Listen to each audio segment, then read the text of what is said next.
कर रहे हैं, हम लोग प्रैक्टिस कर रहे हैं क्वेश्चंस का बेटा जी। और आप सभी प्लीज़ एक बार आंसर देने की कोशिश करना, प्लीज़ अपने तरफ से म्यूट रखना। आंसर जब मैं पूछूं तो ही आप आंसर देना। दूसरा, सब कोई अपने आप कोशिश कर रहा है, ठीक है। Now next first question is that for three particles A, B and C moving along x-axis, xt graph is as shown in the below। ठीक है, चलो mark out the correct relationship between their average velocities between the points P and Q। अब देखो ये point P और Q जो है ना, कहाँ पर बैठा है बताओ। देखो ये है एक पूरी की पूरी स्ट्रेट लाइन जिसमें पॉइंट P और Q। अब जब हम एवरेज वेलोसिटी देखते हैं, V एवरेज होता क्या है, displacement upon time.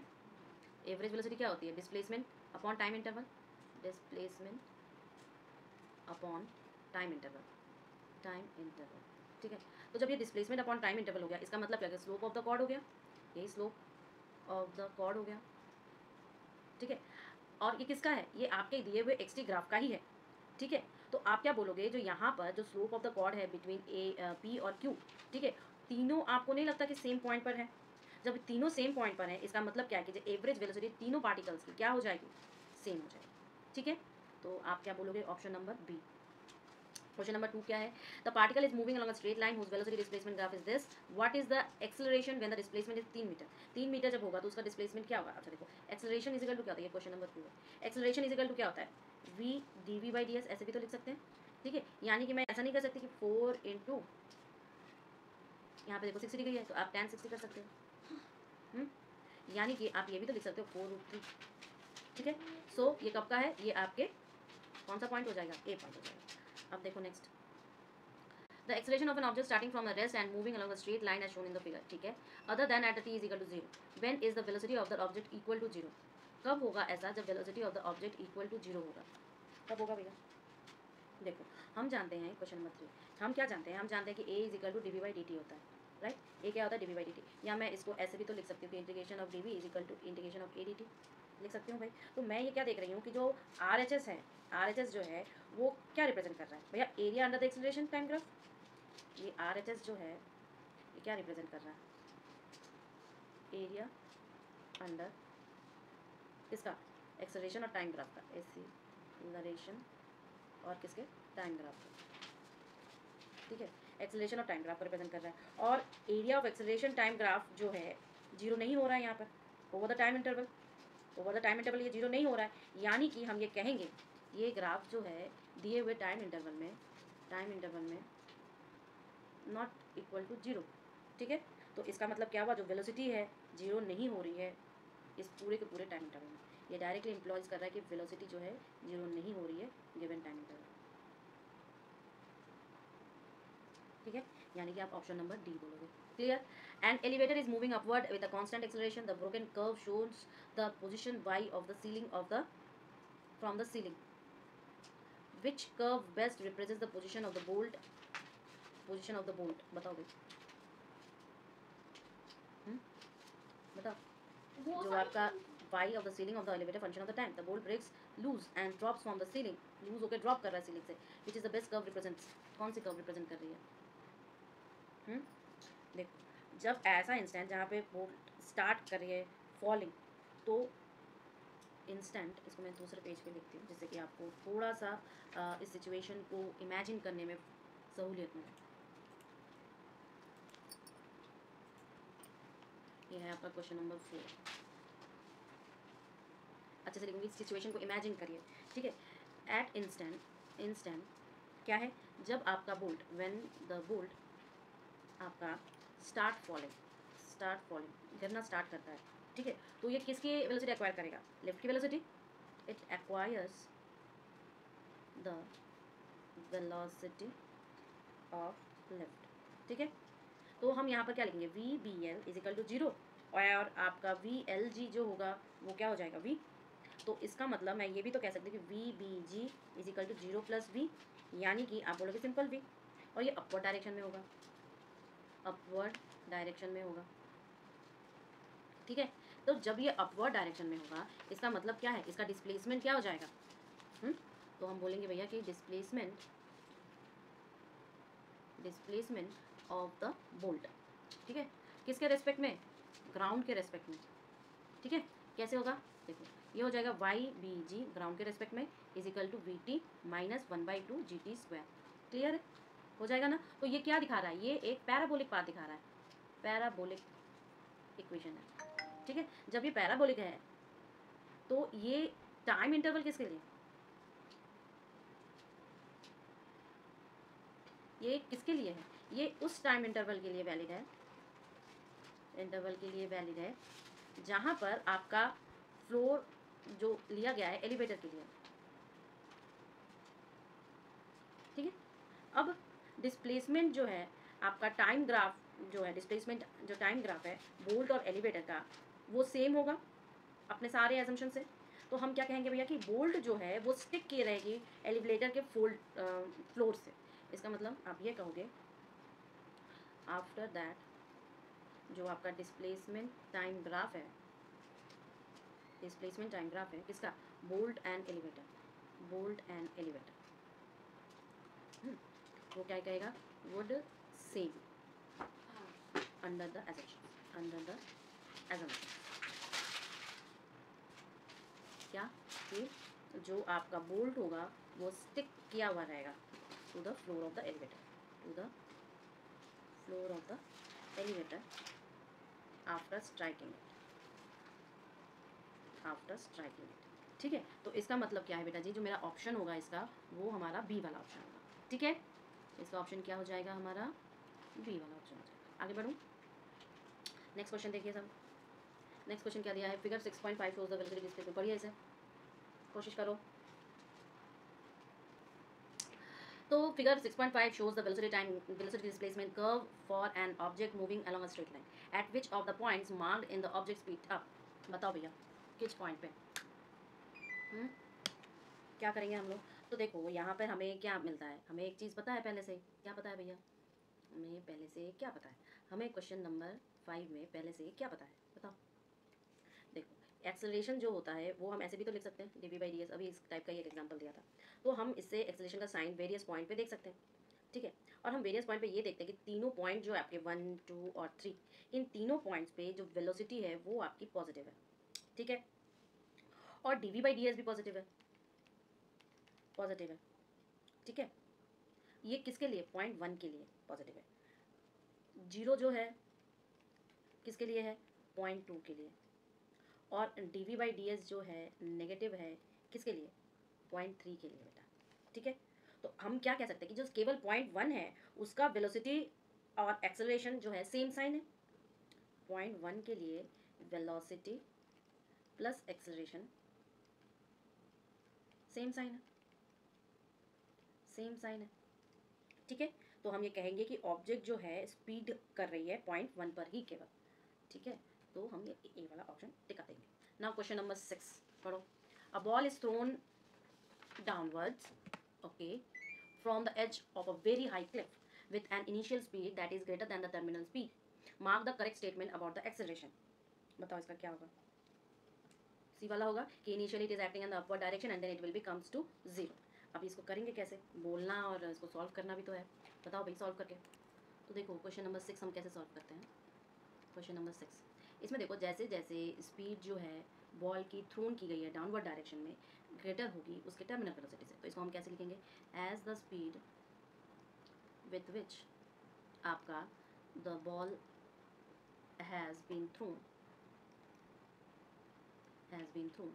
In the downward direction, कौन सा डायरेक्शन, डाउनवर्ड डायरेक्शन, ठीक है, इज ग्रेटर दैन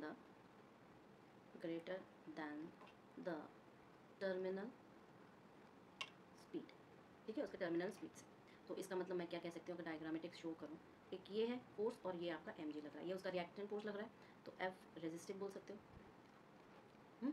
तो हम ये कहेंगे भैया कि सो जो इसका F रेजिस्टिव है वो ग्रेटर दैन mg है, ठीक है। और हम ये कहेंगे जो नेट फोर्स है प्रोजेक्टाइल का upward direction and hence the acceleration also will be in the same direction, okay. So I will write it, सब लिख दो मैम, बस लिख दो, मैसेज करके बोलो लिख दो ma'am. Means initially net force acting on the projectile in upward direction, and hence the acceleration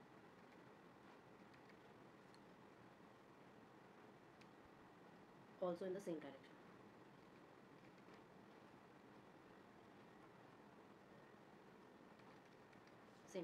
ठीक है। अब क्या देखेंगे, अब देखेंगे कि ये जो एक्सेलरेशन है वो ऑपोजिट हो रहा है वेलोसिटी के, तो स्पीड क्या हो जाएगी बेटा, स्पीड हो जाएगी डिक्रीज, स्पीड क्या हो जाएगी, स्पीड हो जाएगी डिक्रीज, तो एफ रेजिस्टिव आएगा, ठीक है। तो हम लिखेंगे बट दिस एक्सेलरेशन क्या हो जाएगा, इज ऑपोजिट टू वेलोसिटी, ठीक है। तो स्पीड क्या हो जाएगी, डिक्रीज हो जाएगी, और इसी से ही आपका एफ रेजिस्टिव भी डिक्रीज हो जाएगा, हेंस एफ रेजिस्टिव भी डिक्रीज हो जाएगा, ठीक है। तो हम एक पर्टिकुलर इंस्टेंट पर जब प्रोजेक्टाइल एक्वायर करेगा तो टर्मिनल वेलोसिटी क्या हो जाएगी, इसी इंस्टेंट पर आपका जो एफ रेजिस्टिव है वो एम के बराबर हो जाएगा, और इसी वजह से एक्सेलरेशन 0 हो जाएगा, और पार्टिकल जो है एक कांस्टेंट स्पीड से मूव करेगी, और वही आपका टर्मिनल होगा। क्लियर है। तो एट इंस्टेंट, अगर मैं पर्टिकुलर इंस्टेंट पर बोलूँ, पर्टिकुलर इंस्टेंट जब projectile acquires the terminal speed, ठीक है। इस समय क्या होगा, इस समय आपका एफ रेजिस्टिव जो होगा वो बराबर होगा एम के, इस वजह से आपका ए हो जाएगा 0, और पार्टिकल जो होगा इस वजह से particle moves with constant speed, that is the terminal. Clear है ना, समझ में आ गया। आगे बढ़ते हैं। इसका मतलब इसका ऑप्शन कौन सा होगा, सी वाला। क्लियर, इसका सी ऑप्शन होगा। नेक्स्ट क्वेश्चन देखिए, the particle is moving in a circular path as shown in the this, the instantaneous velocity of the particle is this, ठीक है। उसके बाद क्या बोला, उसके instantaneous through which quadrant does the particle move when it travel clockwise and anti clockwise respectively around the circle, ठीक है। तो बताओ भैया, अरे सी, सीधा फर्स्ट और थर्ड क्वाड्रेंट में सी होगा इसका आंसर। सीधा सीधा क्या है इसका डायग्राम, जैसे देखो अगर मैंने पार्टिकल को सर्कल पे मूव कराया, ठीक है, ये मान लो एक सर्कल है, ये मैं दूसरा सर्कल ये मान लो, ठीक है, देख लो यार क्या है, ठीक है चलता है थोड़ा बहुत ठीक है। आप पार्टिकल याद कर लो, सोच लो यहाँ पर है, ठीक है। तो एक तो आप बोलोगे कि ये इसके टेंजेंशियल ऐसे, तो ये आपकी वी हो गई, ये आपका एक्स एक्सिस हो गया, ये आपका वाई एक्सिस हो गया। तो अगर मैं बोलूँ ऐसे रोटेट कर रही है, ठीक है, तो ये क्या हो जाएगा क्लॉकवाइज, और अगर मैं इसको ऐसे रोटेट करूँगा, यानी कि ऐसे करके यहाँ पर पार्टिकल है, और ये ऐसे, इसका वी हो गया, इसका जो अपना एम का भी हो गया, ठीक है। ये आपकी एक्स एक्सिस, ये आपकी वाई एक्सिस हो गई। तो इसका मतलब क्या हुआ, ये एंटी क्लॉकवाइज रोटेशन है, ठीक है। नेक्स्ट क्वेश्चन देखिए, 8वां। A particle is moving with the velocity 4 meter per second along a positive x direction and acceleration of 1 meter per second square is acted on the particle along the negative x direction. Find the distance traveled by the particle is 10 second. बताओ भैया क्या हो जाएगा, क्या हो जाएगा, करो solve इसे। देखो वेलोसिटी और एक्सेलरेशन जो है ऑपोजिट डायरेक्शन पर एक्ट करिए, तो लिखो velocity and acceleration acts in opposite direction, ठीक है। जब ये ऑपोजिट डायरेक्शन पर एक्ट कर रही है तो वेलोसिटी गेटिंग 0 कब होगा, 4 सेकंड पर, तो velocity equal to 0 at 4 second, ठीक है। तो डिस्टेंस ट्रैवल इन 10 सेकंड क्या हो जाएगा, याद करिए हम लोग एक फॉर्मूला पढ़ते थे, ये है question number 8, distance travel in 8 second, अरे सॉरी 10 सेकंड ना, 10 सेकंड क्या हो जाएगा, 2 इंटू आपका displacement in 4 second, 4 second minus आपका displacement in 10 second, in 10 second, ठीक है। तो आपके पास जो डिस्टेंस रिक्वायर्ड है वो हो जाएगा क्या, 2 इंटू 8 माइनस ऑफ माइनस 10, तो क्या हो जाएगा 16, 16 प्लस 10 26 मीटर भाई, बी वाला।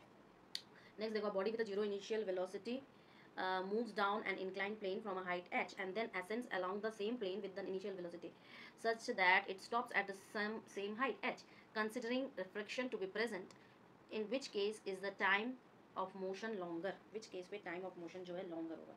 डायग्राम के द्वारा आपको सॉल्व करना पड़ेगा इस चीज़ को। चलो करते हैं सॉल्व भाई।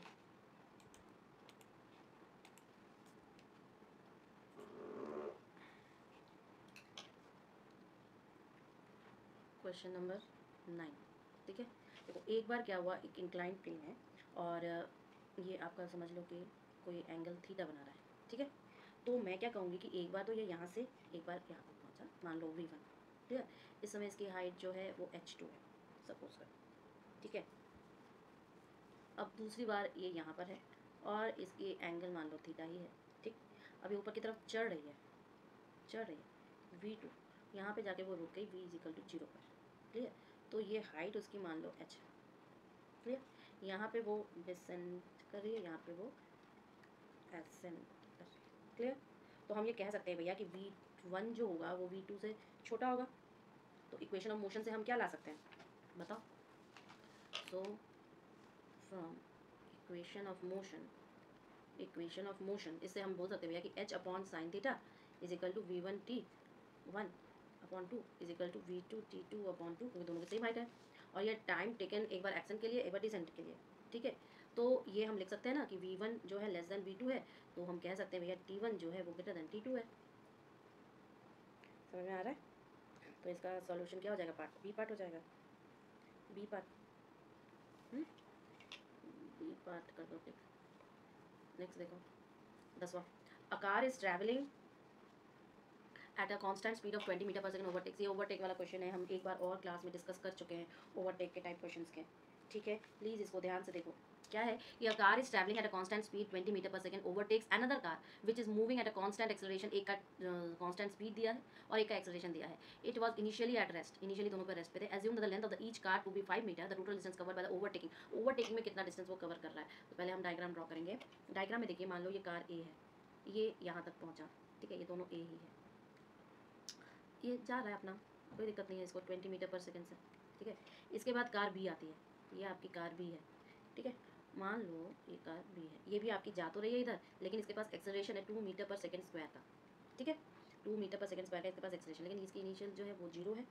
ठीक है, अब अगर मैंने बोला कि यहाँ से यहाँ तक उसको जाने में 20 t अगर लगे, यहाँ तक 20 t अगर डिस्टेंस लगे, तो इसको क्या लगेगा, इसको 1/2 इंटू 2 इंटू टी स्क्वायर लगेगा कि नहीं? तो यू तो 0 हो गया वो डिस्टेंस वाले फॉर्मूले से।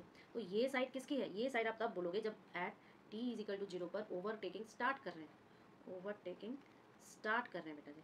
और ये वाली सिचुएशन किसी भी टाइम एट टाइम टी बोल देना जब ओवरटेकिंग फिनिश हो गई, ओवरटेकिंग जो है आपकी फिनिश हो गई। ठीक है, जब ओवरटेकिंग यहाँ पे फिनिश हो गई तो हम इसको क्या कह सकते हैं, इस पूरे डायग्राम के हिसाब से हम अपना क्वेश्चन सॉल्व तो कर सकते हैं ना। क्या सॉल्व करेंगे, डायग्राम समझ में आ गया? ये सिचुएशन प्लीज़ आप इमेजिन करना दिमाग में बैठा के कि कैसे हम ओवरटेकिंग वाले क्वेश्चंस कर सकते हैं। क्लास में हम लोग डिस्कस कर चुके हैं इसको। ठीक है, अब हम क्या करेंगे कि 20t is equal to 10 plus half into 2t square. ठीक है, इससे क्या आया, T square plus 10 minus 20t is equal to 0। अब देखो ये एक क्वाड्रेटिक इक्वेशन है, क्वाड्रेटिक इक्वेशन है, डिस्क्रिमिनेंट मेथड हम जानते हैं, जिसमें अल्फा और बीटा का 2 रूट्स हैं, तो कैसे निकलते हैं, minus B plus minus under root of B square minus 4ac divided by 2a। अब स्टैंडर्ड इक्वेशन क्या हो जाएगा कि ये T square minus 20t plus 10 is equal to 0, A क्या हो जाएगा 1, बी हो जाएगा माइनस 20 और सी हो जाएगा 10। डाल के आंसर सॉल्व करो। ठीक है, अब जो दो आपके T1 और T2 निकलेंगे उसमें आपको एक कंडीशन देखनी पड़ेगी कि दोनों कुछ इस टाइप के कंडीशंस में होने चाहिए बेटा, ये दोनों ऐसे कंडीशन में होल्ड करने चाहिए, एक तो बड़ा होना चाहिए दूसरा छोटा होना चाहिए, हम उसी ही वैल्यू को लेंगे, हम उसी वैल्यू को ही लेंगे।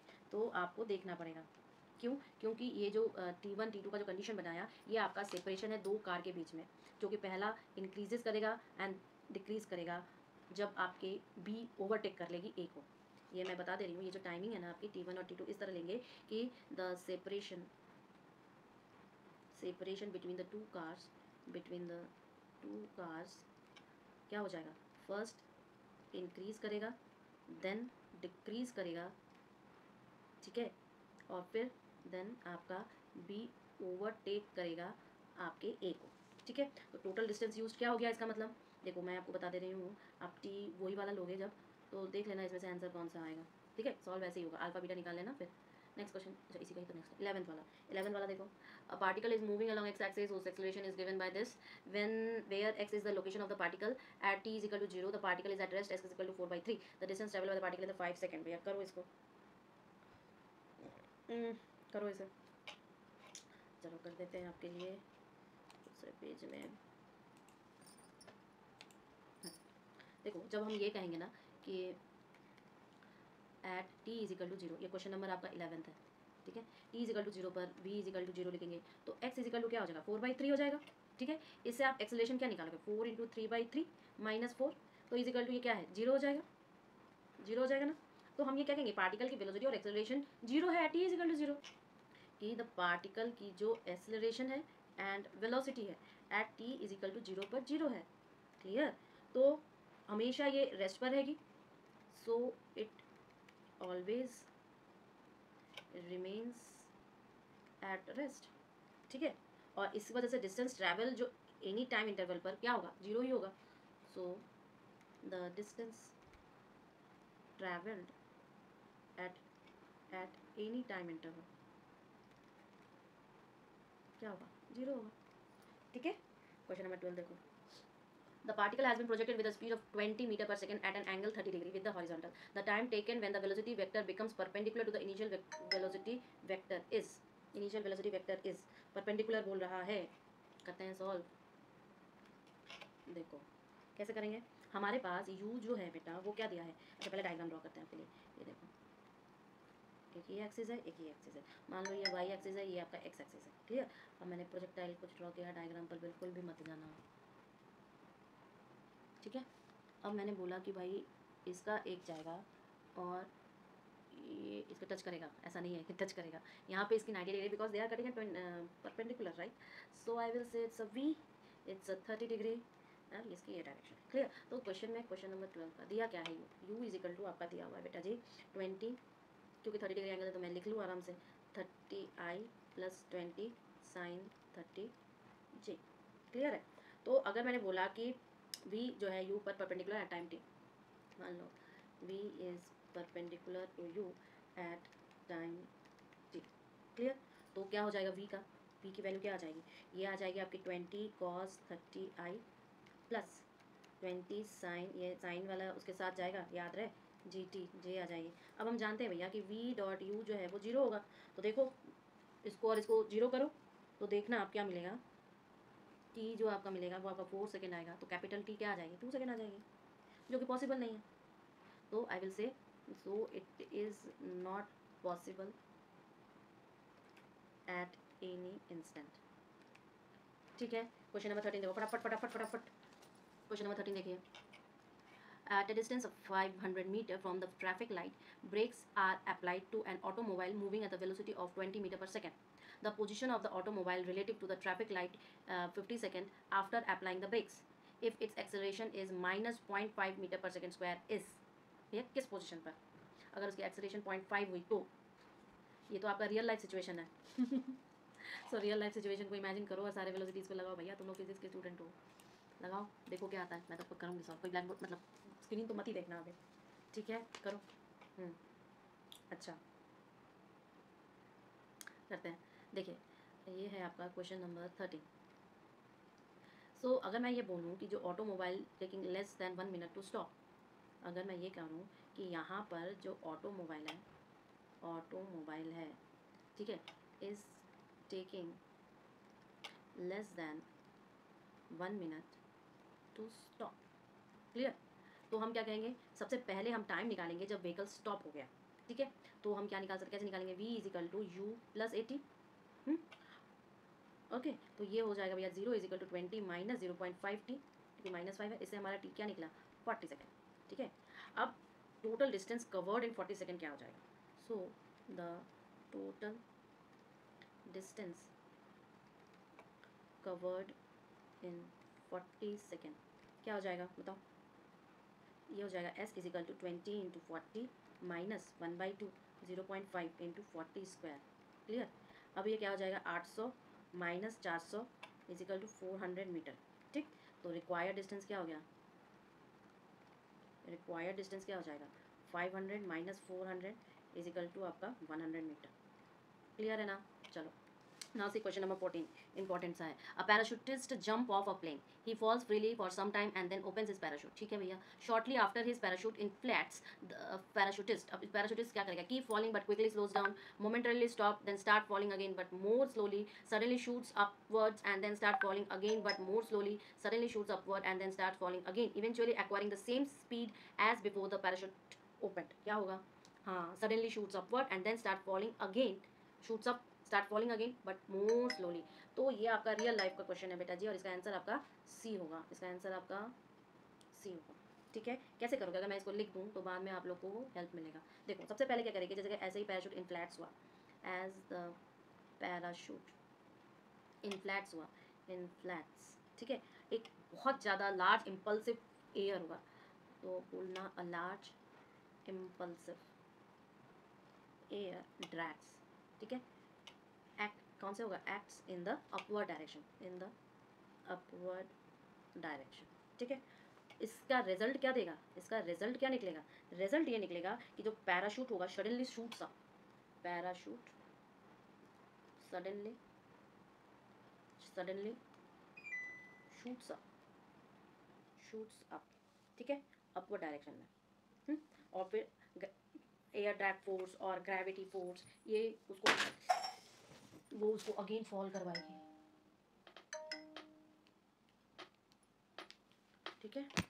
क्या हुआ, अपवर्ड गया, और फिर क्या हो गया, आप बोलोगे अपवर्ड जाएंगे, आफ्टर दैट क्या क्या प्रेजेंस है, presence of your air drag force, air drag force, ठीक है, और आपका ग्रेविटेशनल फोर्स भी है, ग्रेविटी फोर्स भी है, ग्रेविटी, ठीक है। ये सब क्या करेगी, ये सब रिजल्ट करेगी कि he will start falling down, start falling again, but more slowly, but more slowly, ठीक है।